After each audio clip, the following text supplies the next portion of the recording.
شهر رمضان الذي أنزل فيه القرآن. بسم الله والحمد لله والصلاة والسلام على نبينا محمد وعلى آله وأصحابه أجمعين. در حقیقت یکی از بزرگترین عبادت حتی زیادتر از این از دلیل ایمان ما به روز حساب آن است که ما به حالت ناداران و کمبیزاعتان غمخواری میکنیم، به آنها نزدیک میشویم.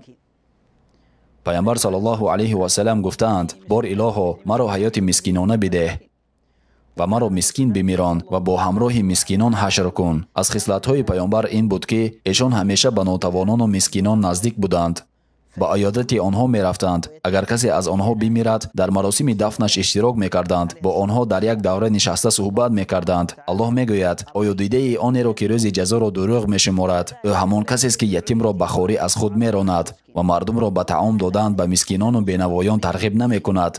معنای این آیات ها در آن است که کسی به روز جزا ایمان دارد همیشه غمخوار و مهربان نسبت یتیمان و مسکینان و محتاجان می شود. این طبقه مردم ضرور است که ما باید به آنها نزدیک باشیم، ناظر احتیاجات آنها باشیم. آنها به چه احتیاج دارند؟